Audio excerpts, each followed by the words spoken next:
Men ömür boyu құлдықта өмір сүрдім. Енді қайтып құл болғым келмейді. Шуа, Құдай бізді тастамайды. Мысырлықтар, олар осында. Тәңір!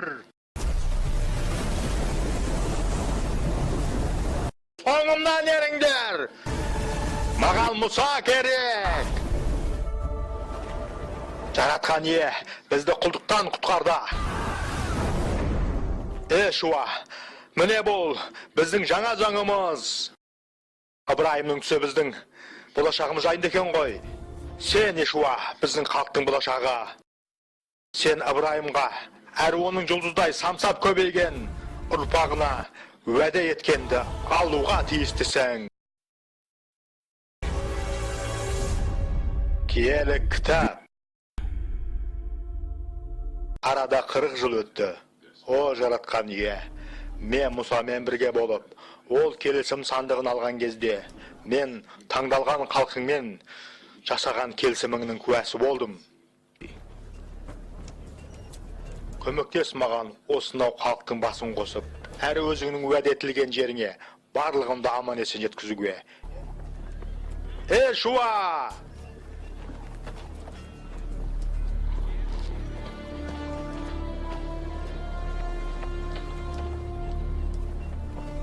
Жаратқан ие бізді Мысырдан шығарып алды. Осынау жерге алып келді. Жақында ол біздікі болады. Солай.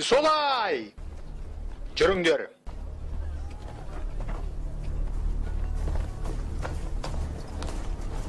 Дайынсыңдар ма? Бар қаланы аралап шығамыз. Сендер барлап көріп келіңдер. Біз Ерихонды қалай да алуымыз керек. Сонда уәделі жерге ене алатын боламыз. Ал, Құдай жар болсын.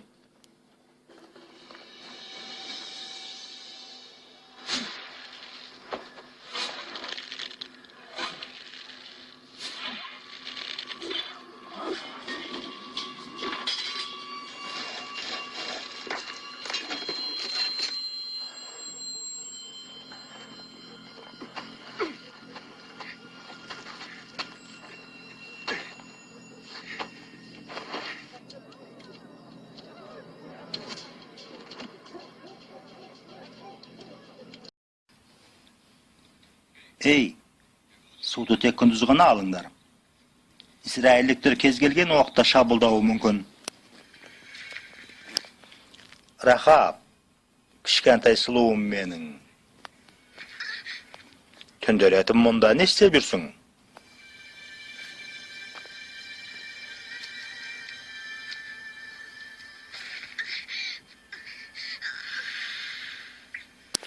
Үйіңе қайта ғой.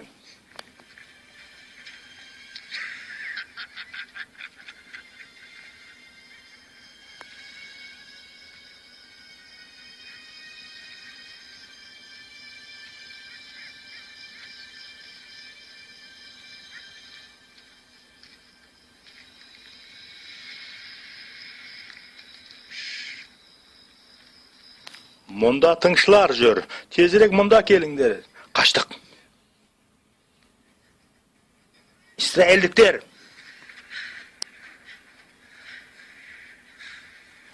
Бауырым. Израиль үшін.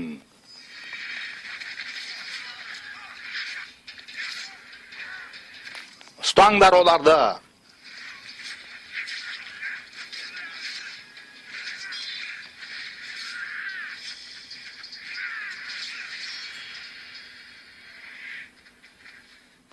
Қаштық. Былай жүріңдер, басқаларды шақырыңдар.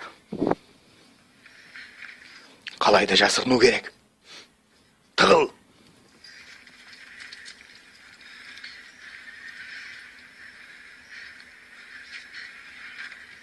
Қашып шығуына жол бермеңдер. Үйді тексеріңдер, бәрін аралап қараңдар.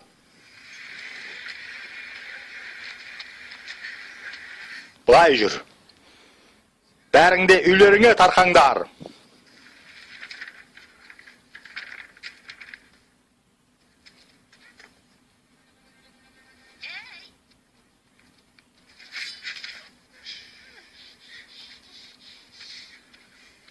Dыбысыңды шығарма.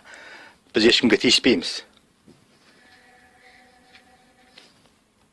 Ант етемін.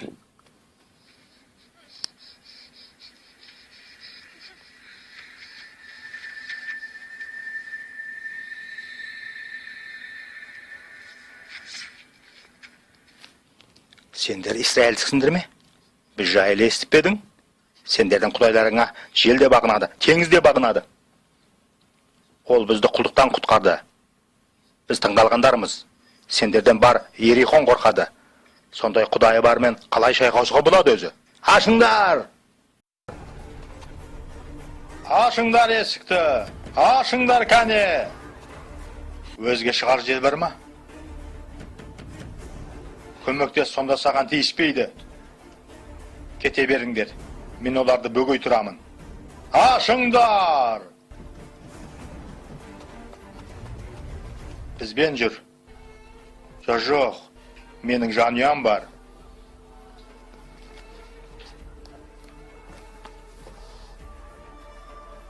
Біздікілер қалаға кіргенде мұнан ескі іл, сонда сендерге ешкімді тиіспейді. Сен зардап шекпейсің.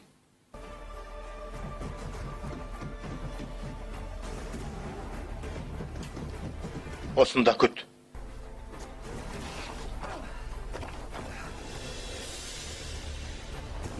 Шуа! Айда бер, қалаға кірер жер таптыңдар ма? Әлсіз жерлері бар ма? Қамалдары мықты. Тек жүректері болмаса.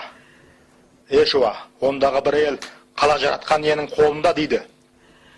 Бәрі де біздің құдайымыздан қорқады. Ол бізбен бірге деп сескенеді. Құдай қашанда бізбен бірге. Біз қалаға кірер жер табуымыз керек.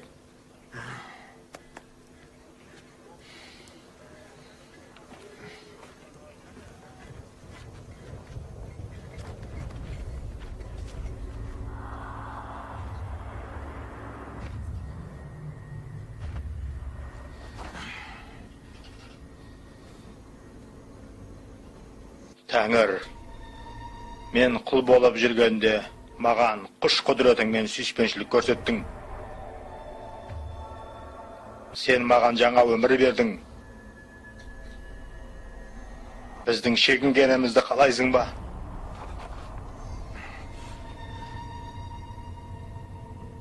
Кім бұл? Сен кімсің? Сен кімді жақтайсың? Бізді ме, әлде жауларымызды ма? Жоқ, қазір жаратқан иенің әскер басы ретінде келіп отырмын.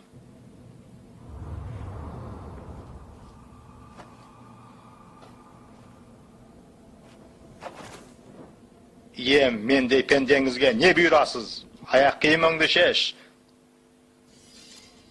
Сен басып тұрған осы жер киелі. Ал Ерихон қаласы.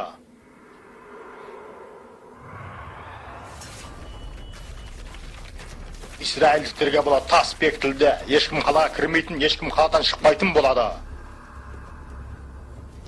Ал сен бұлай істе. Жаратқан ие Ешуаға бұлай деп нұсқау берді. Біліп қой, мен Ерихонды патшасымен, батылда мықты жауынгерлермен бірге сенің қолыңа тапсырып отырмын. Күллі жатақшыларың күніне бір рет қаланы айналып шықсын. 6 күн бойы осылай істеңдер. Келісім сандығының алдында бір-бір керіне ұстаған 7 діни қызметке жүретін болсын. Ал 7-ші күні 7 рет қаланы айналып шығыңдар.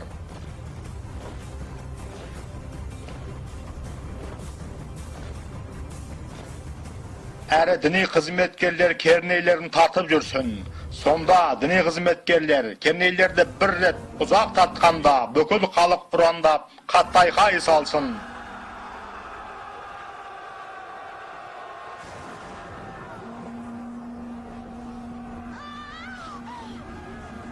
Олар келді. Сол кезде қаланың қамал қабырғасы іргесіне дейін құлап түседі. Сонда халықтың әрбір ер адамы қалаға көтеріліп тура лап берсін.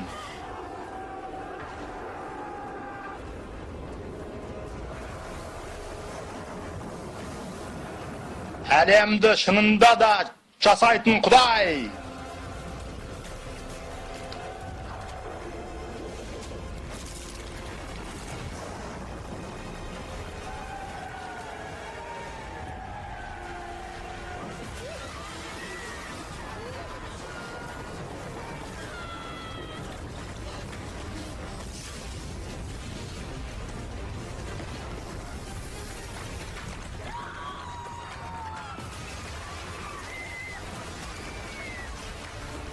Erihon bizdiki. Қаланы Тәңірге тапсырыңдар. Ондағының бәрінде жойыңдар.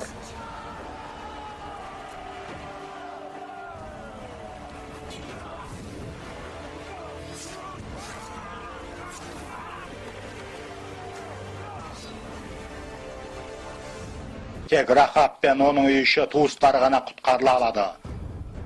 Құдай осылай деді. Ол әйел сендерді құтқарған жоқ па?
Құдай уәдесін орындады.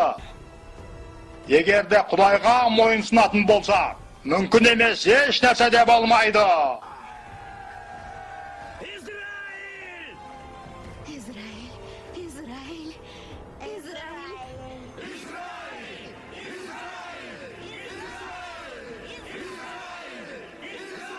İsrailдіктер уәде етілген жерге енді, бірақ оларды айнала қоршаған жау болды. Пайғамбар Самуил халықты Тәңірдің атынан бірігуге шақырды. Тәңірде итер ешкімде жоқ. Самсон биден кейін арада 50 жыл өтті. 10 жылға созылған айқасқа қарамастан оған филистерлерді жеңіп шығудың мүмкіндігі болмады. Пайғамбар, біз сізді күтіп отырмыз. Халықтың шыдамы шегіне жетті.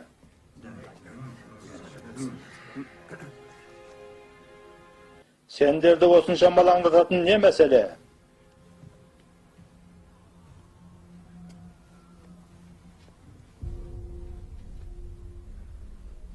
Сіз біздің ұлы пайғамбарымызсыз. Осыншама жылдар бойы біз жетелеп келдіңіз. Жоқ, Құдай жетелеген. Самуил, сіз енді анау айтқандай жас емессіз. Біз алаңдаулымыз. Сізден кейін Құдаймен кім сөйлесетін болады? Сізден кейін кім біздерді пілесіздіктерге қарсы бастап шығады? Менің орынды менің ұлдарым басатын болады. Сіздің ұлдарыңыз бүлінген. Мен ұлдарымды Құдайға сенім артуға тәрбиеледім. Олар Құдай заңдарын құрмет тұтады. Мен сендерге арнап не істесем де, бәрінде Құдай жолымен істедім. Ұлдарыңыз пайда күнем, пара алатыны, бұл бәріне де белгілі. Олар сіздің есіміңізді масқара етті. Енді бұлай. Сіз кеткеннен кейін филистерліктер қайта келеді. Ал сіздің ұлдарыңыз Құдайға үн қататын болады. Сонда Құдай жауап бере ме екен? Жоқ, жауап бермейді. Сендер сонда не қалайсыңдар? Патшаны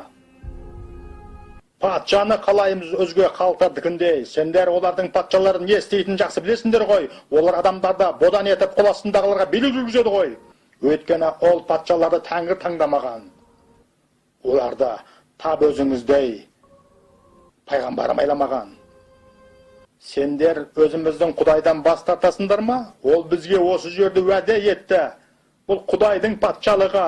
Ол ғана біздің патшамыз. Сіз Құдайды ести аласыз, Самуил. Сұраңыз одан, ол бізге патшамызды таңдап береді. Жайыма қалдырдыңдар мені, есейсіңдер ме? Мен оларға бәрін де бердім. Ал олар менен бас тартты. Әрі сенен де, Тәңірім. Алайда сен оларға патшасын беру керек деп айтсаң, мен орындаймын мұны. Ал патша кім болуы мүмкін?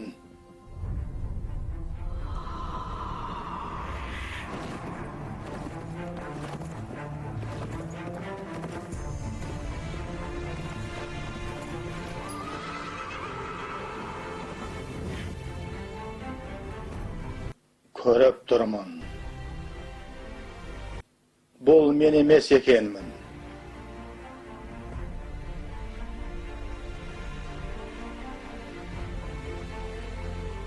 Мен сенің пайғамбарың болып қалады екенмін. Мен патшаны бағыштап тағайындаймын.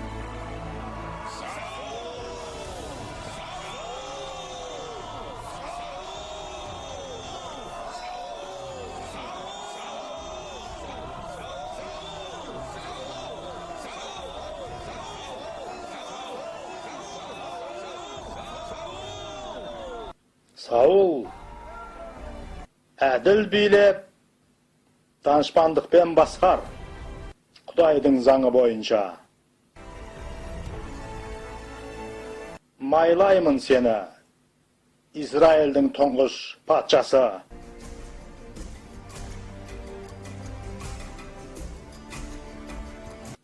Рұқсат ет, мен сенің пайғамбарың, шындық жолына сені бағыштаймын. Израиль тарихының жаңа дәуірі басталды.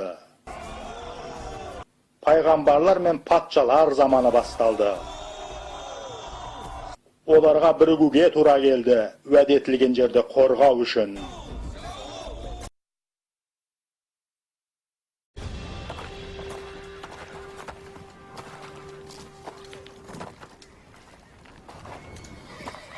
Жауынгерлер дайын ба? Дайын. Самуил қайда жүр екен? Ол осы жерде болуы керек еді. Шайқас алдында ол құрбандық шалуға тиіс болатын. Біз бұдан ары күте алмаймыз.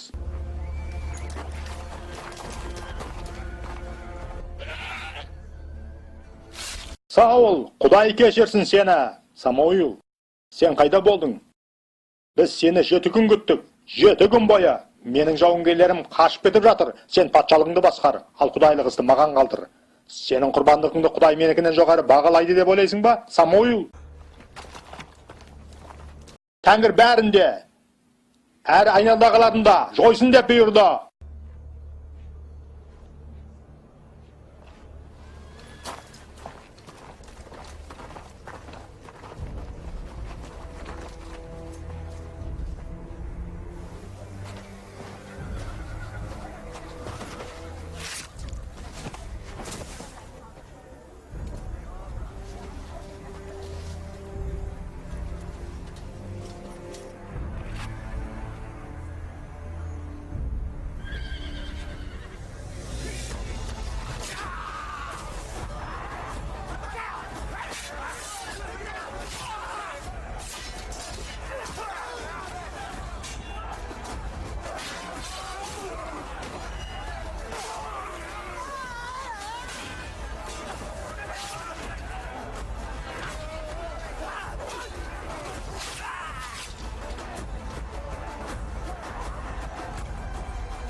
Жеңіс!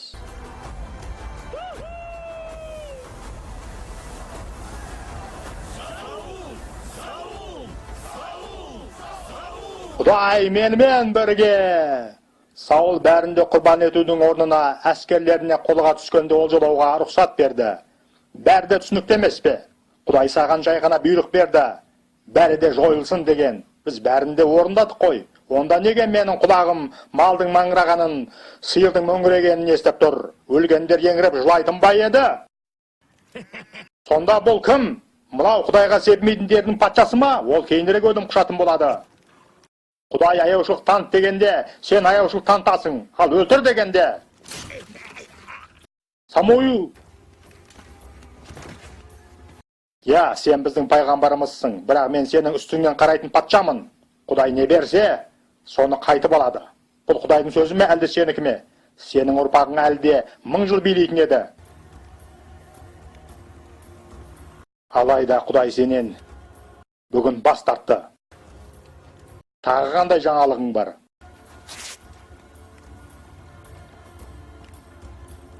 Құдай сені биліктен тайдырды. Құдайға өзіне бағынып тілін алатын адам керек. Ол не айтып кетті? Олай деуге қалай дәті барады?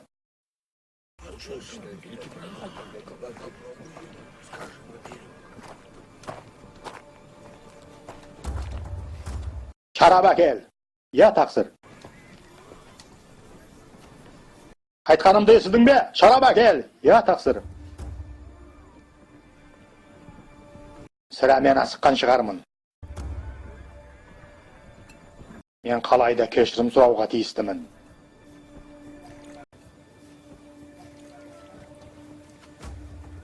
Самуилді шақыр. Тақсыр, ол кетіп қалған. Кетіп қалған?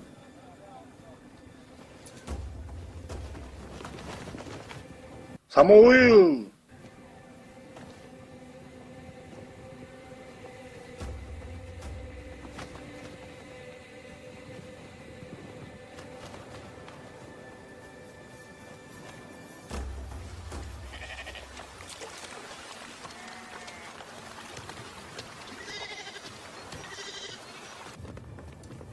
Құдайым менің.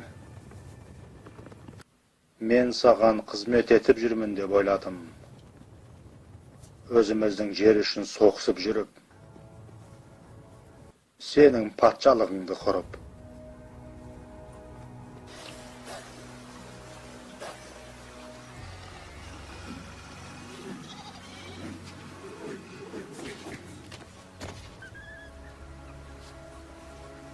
О, бозбала!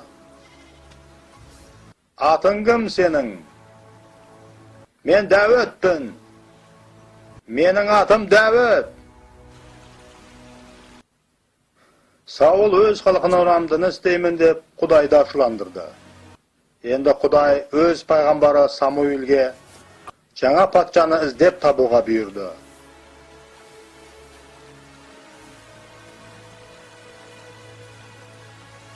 Бетлехемдік Дәуіт, сені Израиль тағын қабылда деп майлаймын.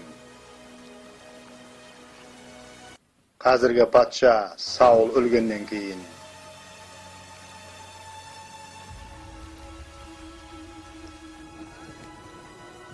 Әке, не болды сізге? Өтінем, айтыңызшы маған. Бәрі дұрыс. Біз жеңіп шықтық қой. Маған тынығу керек. Бар осы. Ұйқы. Ұйқы. Тәңір, кешірші өз қызметшіңді.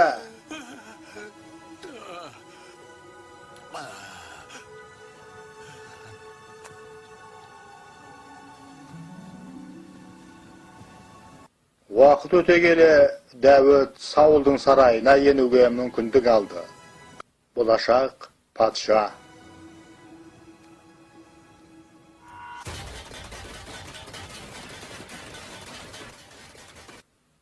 Уәде етілген жерді қорғап қалу үшін Израильдіктер филистирлермен соғысып жеңіп шығуы керек болды. Саул патша Құдайдың жарлықауын жоғалтты. Оған енді филистирлік алыппен кездесуге тура келеді.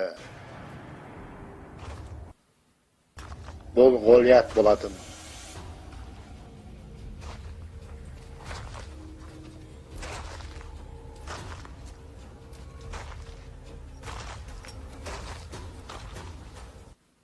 Кім менімен айқасқа түседі? Израильдіктер, жеңіп шықсаңдар, филистирлерді құлдыққа аласыңдар. Ал мен жеңсем, сендер барлығың біздің құлымызға айналасыңдар. Онымен мен шығамын айқасқа. Тұра тұр, Жонатан. Ананы өлтірген жауынгер бай дәулетті адамға айналады. Не, Израильді сарбаз ұрып қалған ба?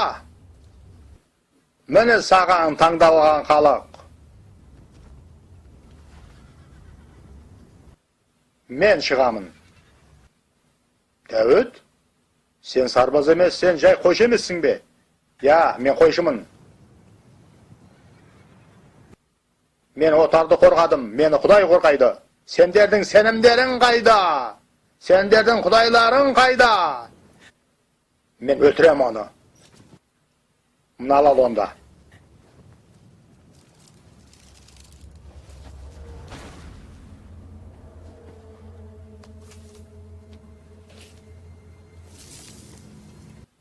Sağut sayman kerek emes.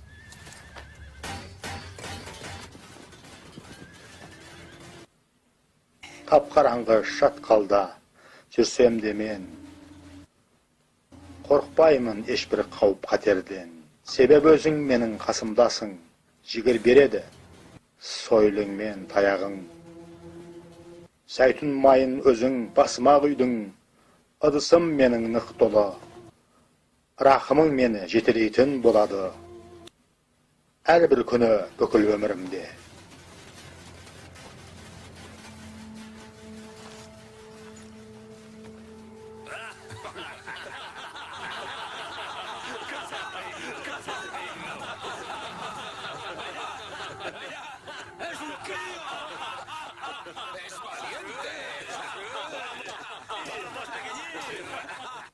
İsrail özünün batırını çıkardı.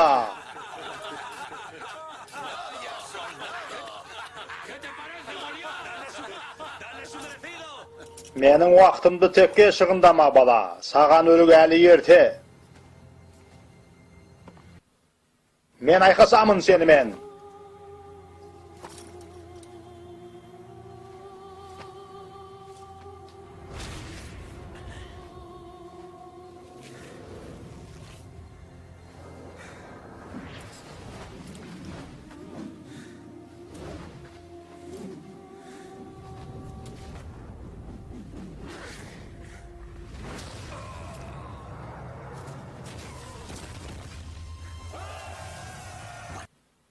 Әке, ол жеңді.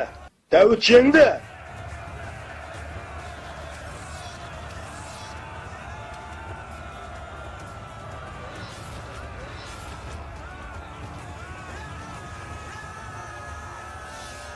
Ендігі не дұрыс? Құлға айналдырайық оларды.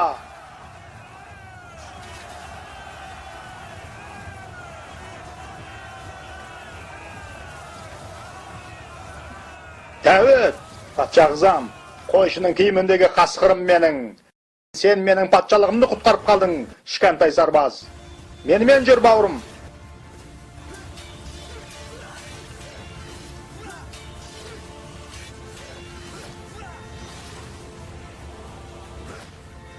Жылдардан жылдарға созылған айқастарда Дәуіт Саулдың әскер сапында шайқасты.